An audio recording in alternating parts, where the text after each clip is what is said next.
kweli tumefurahi kwa sababu kama mlivyoona wajumbe hapa wamejieleza, simewasikia kila mmoja kajieleza vizuri na imefurahisha na inapendeza. Nimenoti kitu kimoja kwamba kumbe watumishi wote mlioko hapa wengi mmefanya kazi kwa karibu sana na wajumbe wa bodi. Kwa hiyo kuna ushirikiano fulani ambao umekuwepo kati yenu na wajumbe wa bodi, kitu ambacho ni kama kinajenga hii bodi. Kwa hiyo hii bodi imekuwa ni bodi, niseme ni bodi ya pekee sana. Na mwenyekiti mwenyekiti wa kikao na katibu wa bodi kama alivyolitambulisha kwamba alikuwa kwenye wizara kama mkurugenzi msaidizi aliyekuwa anasimamia masuala yote ya uhifadhi na utunzaji wa vyanzo vya maji, lakini pia alikuwa anazisimamia bodi za mabodi. Na mimi mwenyewe niliwahi kuwa mjumbe wa bodi hii ya Rufiji nikiwa nawakilisha wizara. Baadhi yenu wachache mlikuwepo, lakini tulikuwa wote. Na katika kipindi chote kwa kweli, kipindi kile nilipokuwa kama mjumbe wa bodi hii na sasa hivi kuna tofauti kubwa sana.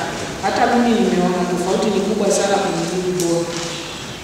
Kwanza kulikuwa na migogoro miongoni mwa watumishi.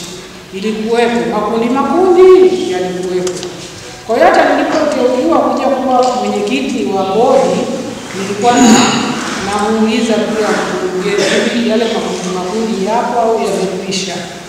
Akaniambia siku hizi hayapo. Na kweli nimekaa nimeona sikusikia yale makundi yaliyokuwepo. Alafu nilikuwa nasikilizia pia kwamba kama yapo lazima sisi kama bodi tutapata malalamiko kutoka kwa nani? Kwa watumishi. Tutayaleta tu. Lakini tumekaa kipindi chote cha miaka 3 hatukusikia kitu kama hicho. Kwa hiyo mimi naashukuru kwamba ile migogoro yote haipo tena. Wote mmekuwa ni wamoja, mnafanya kazi kwa kushirikiana na kwa umoja. Kwa hiyo nawapongeza sana kwa hilo. Na muendelee hivyo msije mkaacha. Lakini pia kitu kingine ambacho sisi kama bodi tumeona kwamba mnajitahidi katika utendaji wa kazi. Kwa kweli hilo tunawapongeza. Mnajituma, mnafanya kazi zenu kwa bidii sana, kitu ambacho kimetufurahisha. Na hata tunapotoa maelekezo na maagizo yanatekelezwa.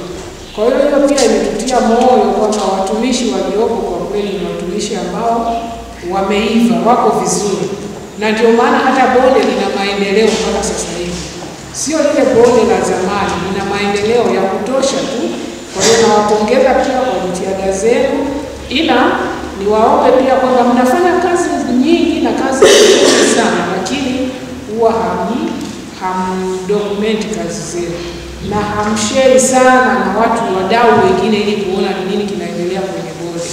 Kwa hiyo ninawaomba sana mjitahidi pia kudokumenti na kushare na wadau wengine ili waone kwenye bonde nini kinaendelea, na wao pia je, wanaweza kujiengage vipi kuendelea kufanya kazi.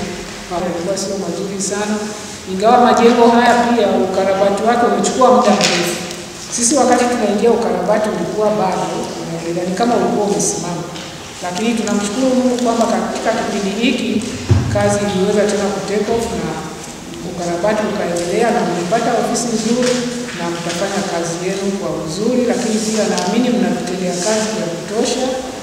Usafiri huko ingawa inawezekana haujatosheleza, lakini jitihada zinaendelea ili muweze kupata usafiri, mfanye kazi zenu kwa ufanisi.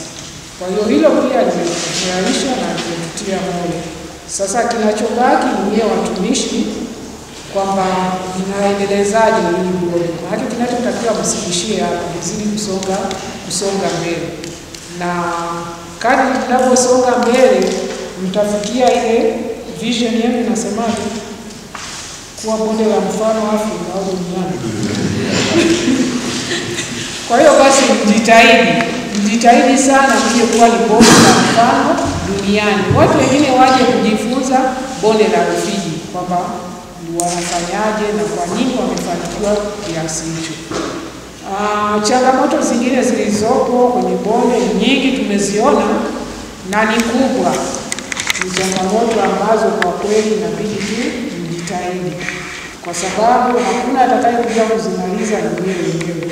Kwa hiyo mnapokuwa mkifanya kazi, mjaribu kuweka mikakati mnayoiweka na kuitekeleza. Kuna mikakati ambayo tayari ipo, tulipitisha kama bodi, kinachotakiwa ni kuweza kuitekeleza ili muweze kusonga mbele.